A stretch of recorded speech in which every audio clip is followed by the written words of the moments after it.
Hello, my friend. Welcome to the Believe You Are a Good Mom podcast. I'm Emily Wardrop from Drop the Word Life Coaching, where we help moms of young kids drop power struggle wars to create more peace in their parenting. Do you want to be a good mom? I will tell you the one simple secret of how to be a good mom. You already are. Don't believe me? You've come to the right place. I'm glad you're here. I've got you. Because when you truly believe you are a good mom, everything will change for you as you live into the truth of who you've always been. Let's get started.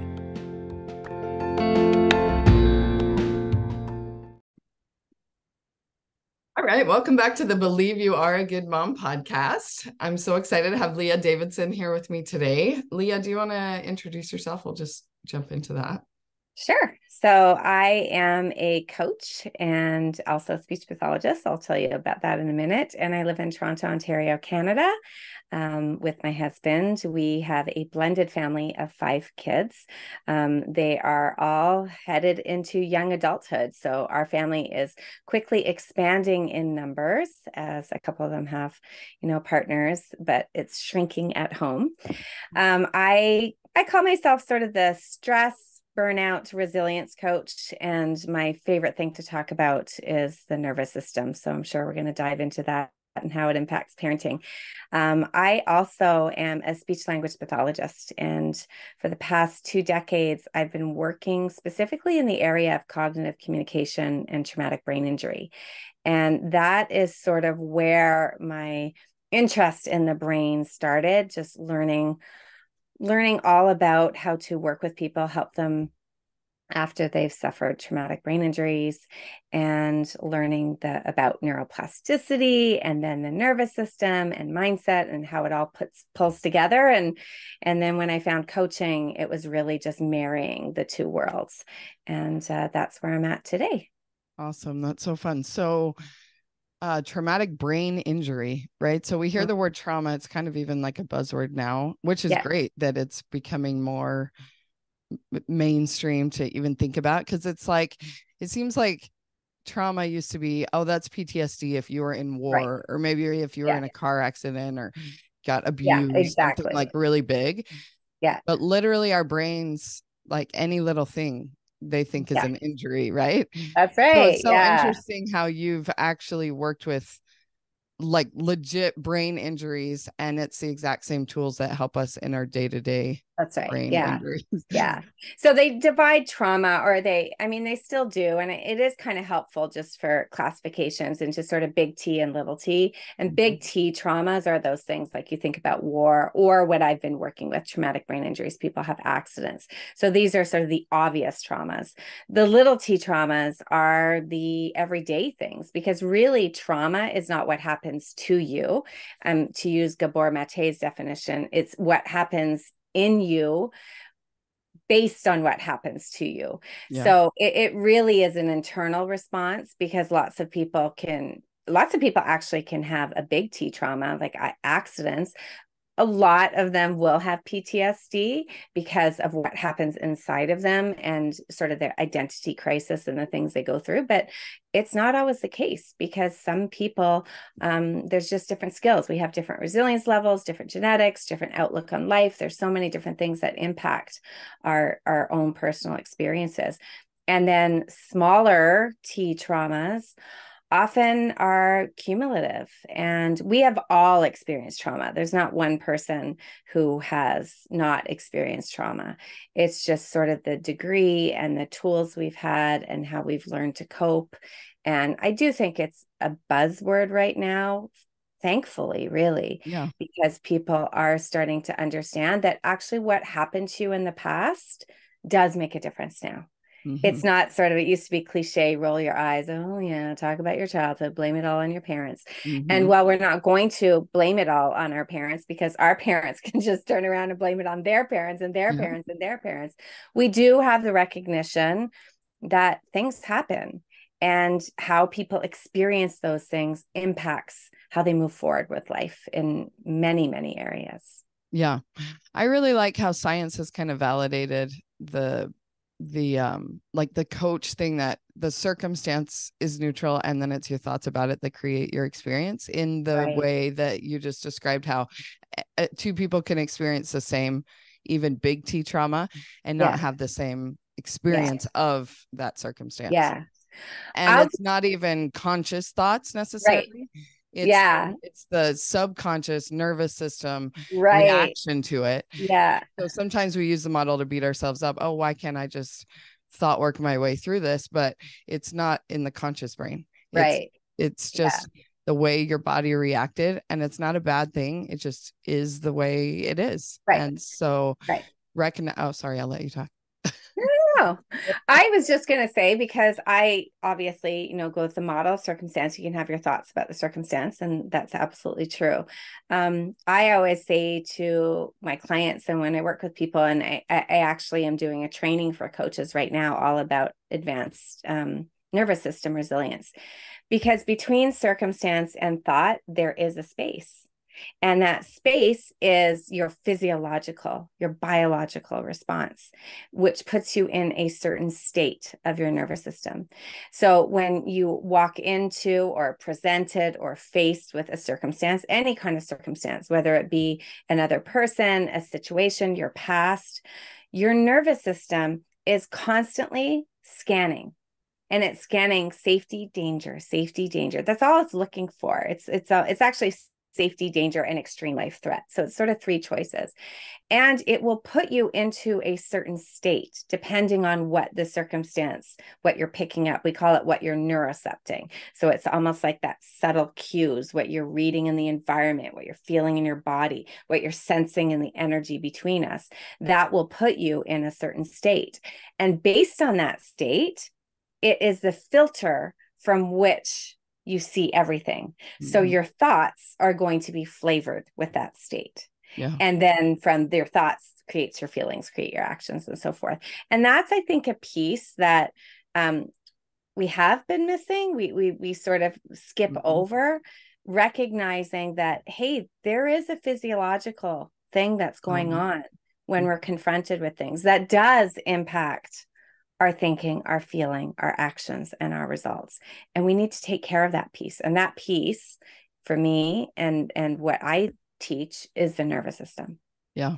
Yeah, that's so fun, because before coaching, it was like, oh, wait, there's a space between circumstance and feeling, Right. We just want to blame. I'm so irritated because my kid is doing whatever. Exactly. And then it's just our brain on default is used to going straight to that feeling, but slowing it down and even figuring out what that thought was a lot of work. And then now it's like, oh, wait, there's a space even before the thought. And so it's all super interesting. Speaking of kids annoying us, right? So the thing I want to talk about, yes.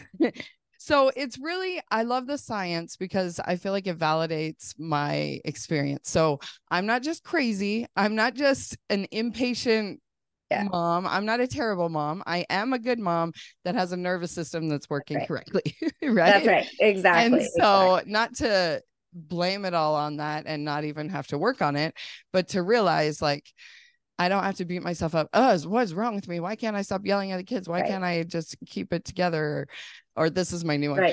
Why do I wake up at the butt crack of dawn to do meditation? And as soon as the kids are awake, I'm irritated anyway. I'm like, I'm trying to calm my nervous system all morning. And then the stimulus comes and it's just back to old patterns. So it's like understanding that these things take time and intention and a lot of time. Well, and that it's okay. We can learn. I mean, that's our whole goal, is that we do want to learn how to work with our nervous system, but it does take time. And that's, the whole concept of neuroplasticity. We talk a lot about your ability to rewire your brain in terms of your thoughts, which absolutely, but we can rewire our nervous system as well. Our nervous system, it's shaped by, our experiences. It's shaped starting when we're in utero, and it's very connected to our caregivers, very connected to our mother, because we feel her nervous system.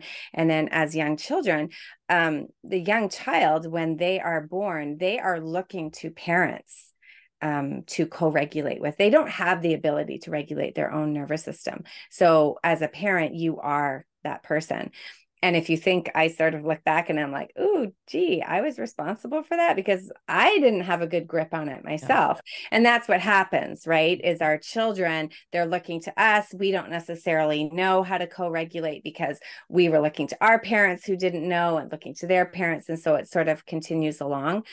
But when we can start learning at this stage, oh, it is my nervous system. What can I do to learn how to regulate myself? What can I do to learn how to live within my nervous system?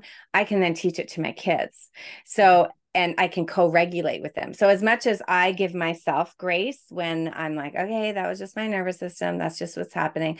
I also now can look at my kids. And when they are having a reaction, and my kids are all a little bit older now, but when they are having a reaction, I could just look at it with, oh, they're not trying to irritate me. They're not trying to be annoying. They're not trying to do blah, blah, blah.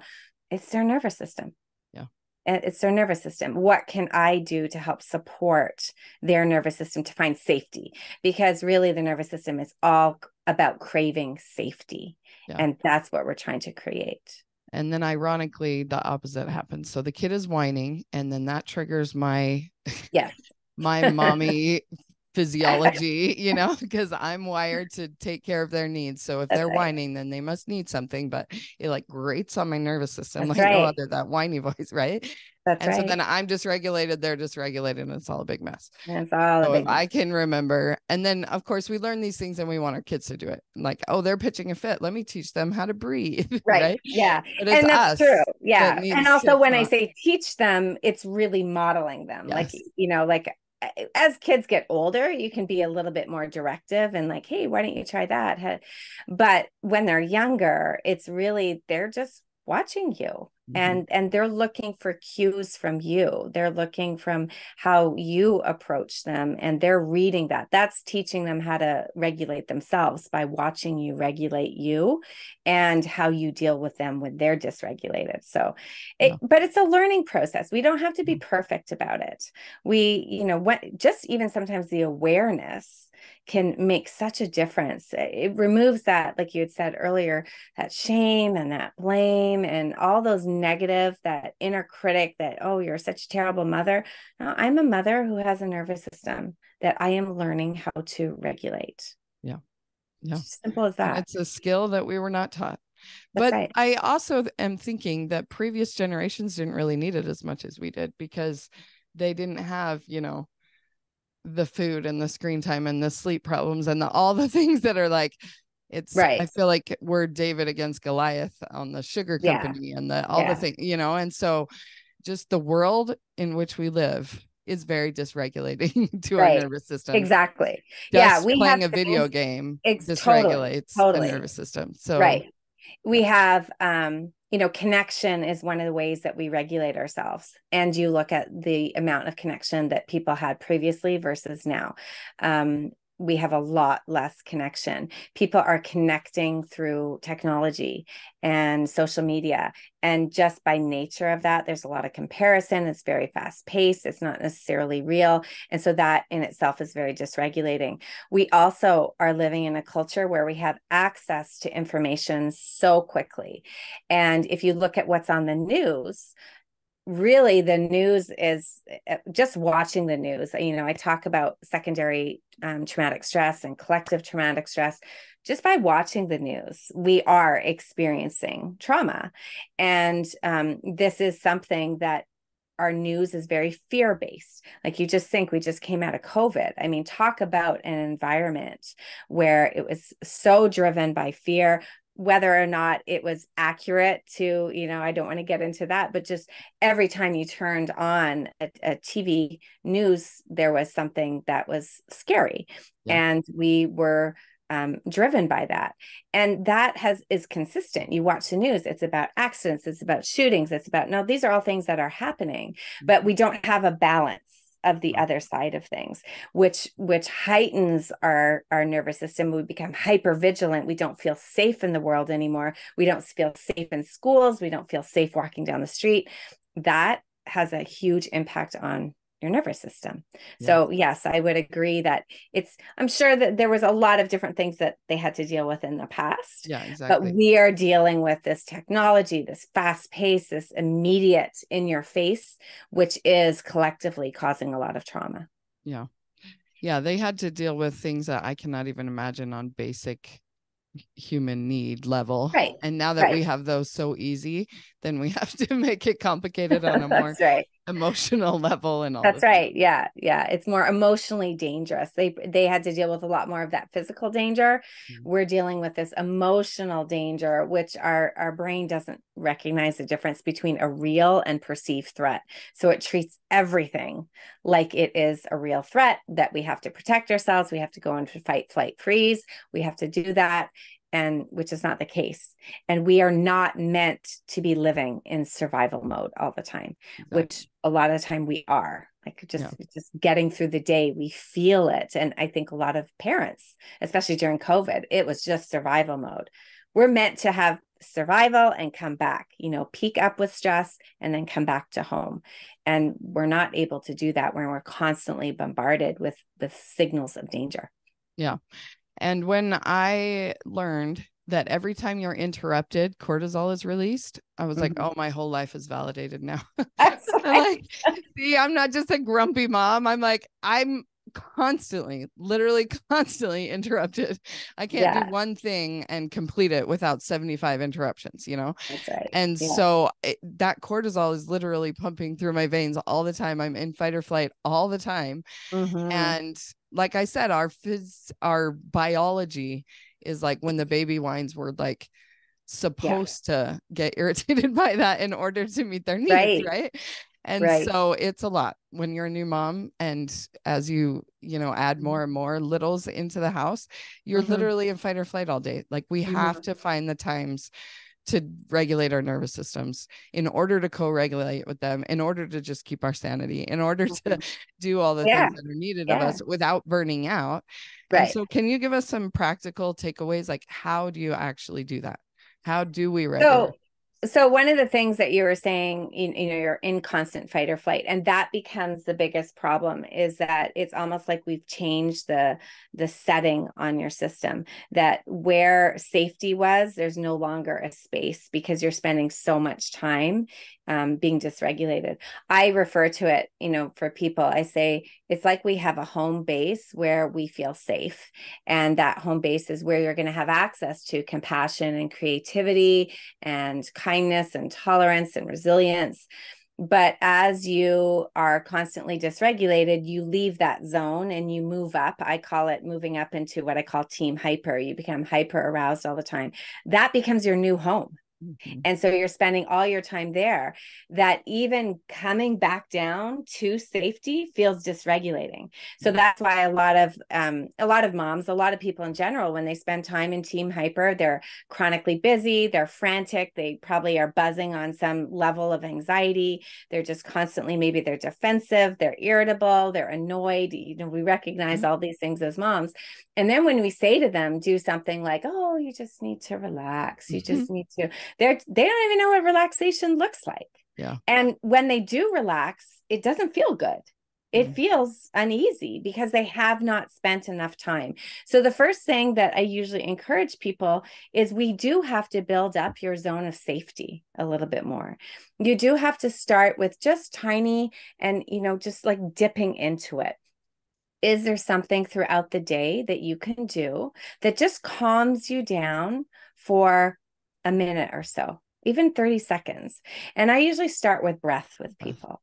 Yeah, just taking like, can you throughout the day, because often, people will say, I don't have time. Well, you're breathing anyways. So if you're breathing, then what you're going to do is just extend your exhalation just by a little beat. There's actually something called the physiological sigh, which right now has the research behind it has shown is the best way for you to just reduce your anxiety on the spot. And really, it's sort of 2 quick inhalations followed by a longer exhalation.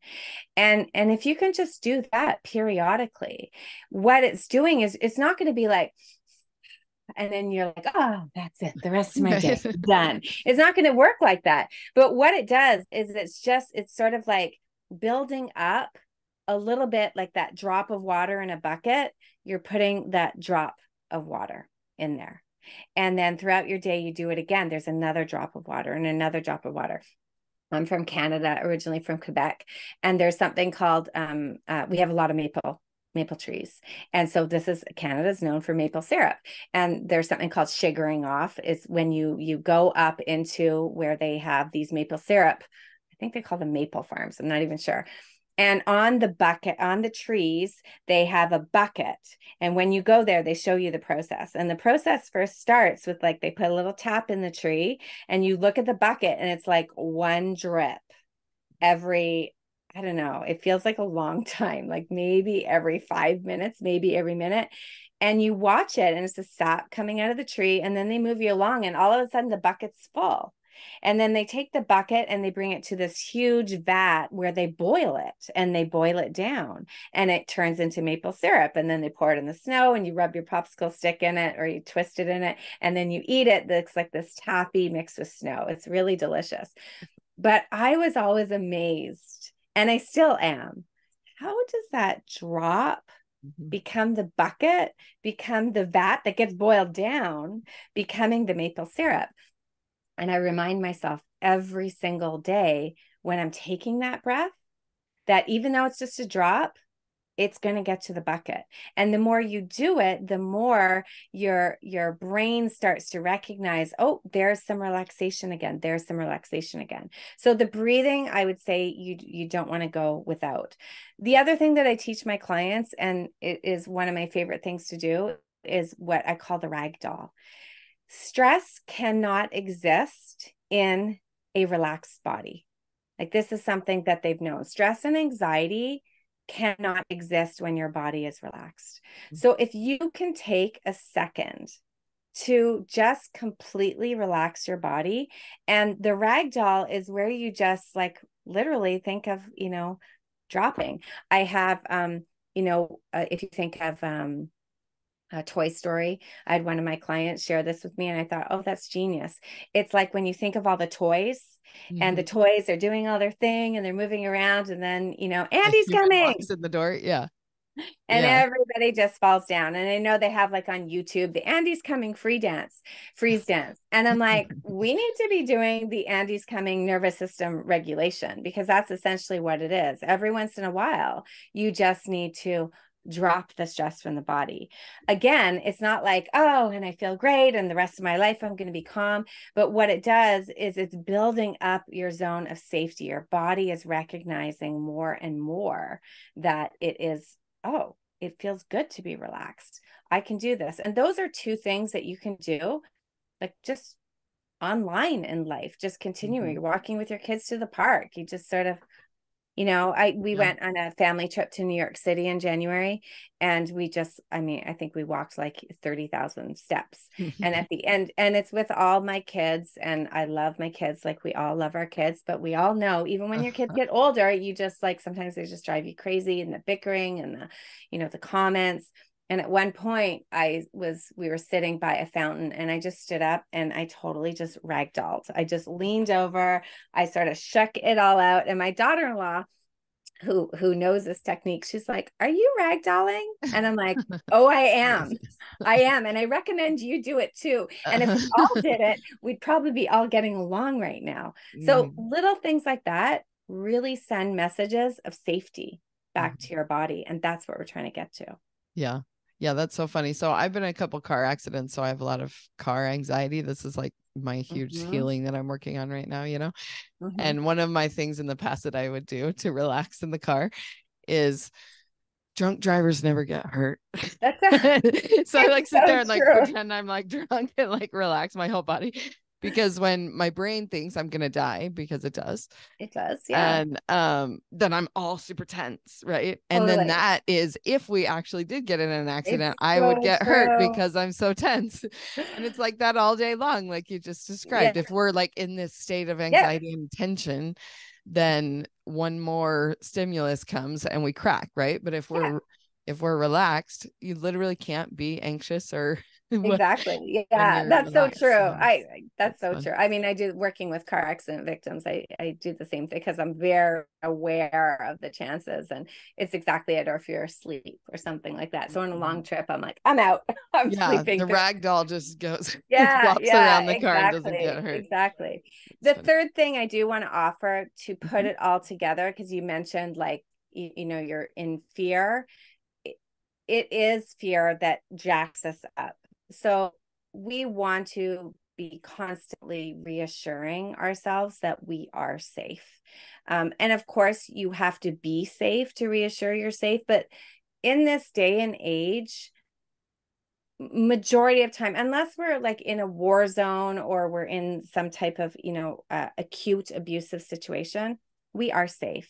Most of the danger signals that we have coming in, they don't feel safe to us, but empirically they are safe. So I like to combine it all by asking myself, okay, in this moment, am I safe? You know, just even before us doing this podcast, you know, both of us are a little anxious, both of us are a little nervous. And put your hand on your heart. Am I safe? I'm totally safe. I'm sitting in my office in Toronto, talking to Emily, who's a lovely person. People are going to be listening to it. Maybe they're going to have some judgments. Maybe they're not. It's not going to change anything. I'm totally safe. So that's that cognitive, sending the message down to the body. Hey, body, you're safe. And then when you do relax or breathe, it's the message from the body, sending it back up to the brain saying, yeah, you know, Roger that, I'm Mhm. safe. Yeah. And then overall, we get both ways, top down, bottom up going, and we can continue on. And that helps us build that safety in our nervous system. Yeah. So And we then want to when, combine those things. yeah, that's so fun. The top down, bottom up, got the Yeah. message. Yeah. All And then as clear. we do that, then we, like we were talking about before, model that for our kids. So my daughter was Exactly. like, "What are you doing the other day?" I'm like, "I just gotta breathe. I'm just breathing. That's I'm fine." right. Just, Yeah. Yeah. and then we can also do our own reparenting with that too, Absolutely. because like we talked about, we've just Yeah. inherited Yeah. coping Yeah. mechanisms that now we have new brain Yeah. science and new Exactly. techniques, Yeah. and we can model Yeah. that for them and That's teach right. it to them. And because we're, let's be straight up here, the reason our kids don't feel safe sometimes. And so as Exactly. we can increase our own safety, then we can be a safe place for them That's to right. learn that they Yeah. are safe also. Exactly. And there's Yeah. just so many things working against their nervous system Yeah. that they need a Yeah. safe place to come and That's be right. reassured that they are Yeah. safe. But we have to reassure Yeah. ourselves And when first. you think of the amount of anxiety that we have, especially with kids right now, a lot of it, I mean, anxiety, a lot of it is the body doesn't feel safe. There's an alarm going off in the body that doesn't feel safe. And I think even as parents, we have gotten used to living with this low hum of anxiety, and that gets passed down because that's all about safety. And so the more, like you said, reparent ourselves.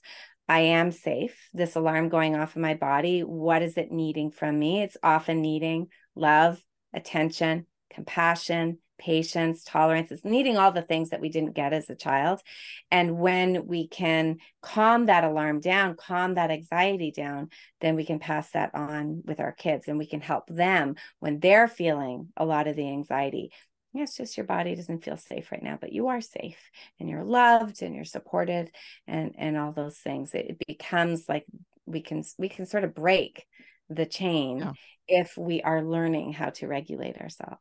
Yeah, exactly. It's so magical. So can you Yeah. tell people how they can find more of you and work with you and all the? Absolutely. I on social media, I'm at Leah Davidson Life Coaching, and my website is also Leah Davidson Life Coaching. And I have a podcast called Building Resilience. And so I talk all about a lot of this stuff. I work with people one-on-one. We do a big focus. I have a program that focuses on stress and burnout and resilience and nervous system resilience. And then I also am doing a training for coaches called the Advanced Training in Nervous System Resilience. And our first cohort is almost, I guess we're a little bit more than halfway. And it's just been an amazing experience because, like you said, learning about the nervous system, and when you combine it with thought work, it's Yeah. just magical. Yeah. And that was actually one of the things I actually wanted to talk to you about that we missed. So we'll just take one more quick second. Mhm. Can you touch on real quick? I love how you teach about compassion fatigue versus empathy, because like you said earlier, in order to even have access to empathy and to care about our kids, right? To care about their emotions, to care about what they're going through instead of what they're going through is affecting us, right? Exactly. Then we have to be filled our own cups. We have to be safe, and then we can care about them. So tell us more about compassion fatigue versus empathy real quick, because I think that's so interesting. Yeah. So the difference between empathy and compassion, they are different, especially in how the brain gets activated. Empathy is something that is activated more on that subconscious level and will put us up into more of a state of dysregulation because we are in it with the person. So we are feeling it alongside the person, which can seem like that's a great thing to do. But in the long term, what happens is we are constantly being dysregulated because they are dysregulated. And we know that being in that state of dysregulation, that state of survival, we're not meant to be in. So that can wreak havoc on our bodies.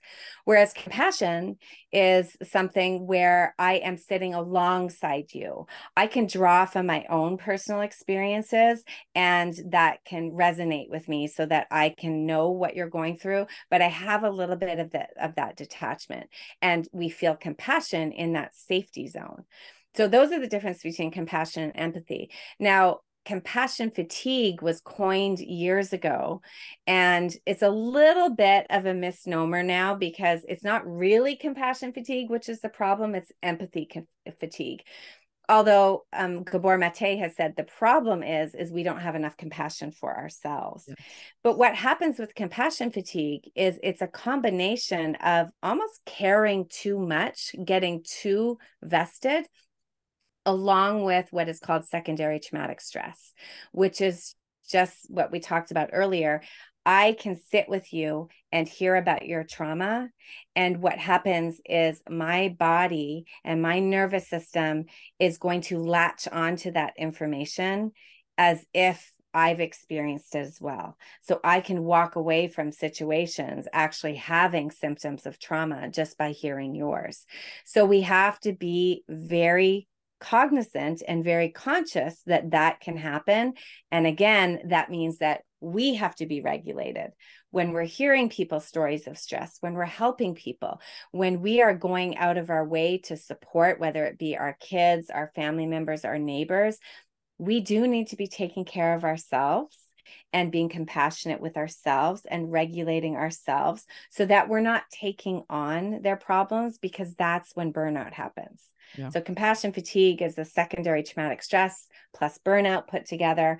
And when that happens, that means we are completely run dry. Mm-hmm. And if you keep giving and you have no fuel, you will literally be giving of yourself. Mm-hmm. It just, you burn through the fuel. There's no fuel left because you haven't been refueling by regulating yourself, by good self-care. You are going to burn through you. Yeah. And that's not a good place to be in. Yeah. And so self-care is really not selfish. It's really the only way to have some fuel in the tank in order to. And some of us know how that feels during pregnancy when the baby is taking all of your nutrients and you're left with nothing. That's exactly. You continue in that pattern once the baby's born and growing up. And because they are so helpless, you do have to meet every single one of their needs, but then that tends to put us on the back burner, and our needs are important to you. Yeah. And self-care, while it's not selfish, it's also not necessarily indulgent. There is a piece of it which can be indulgent. Like I, would love getting massage and getting pedicures and all those things.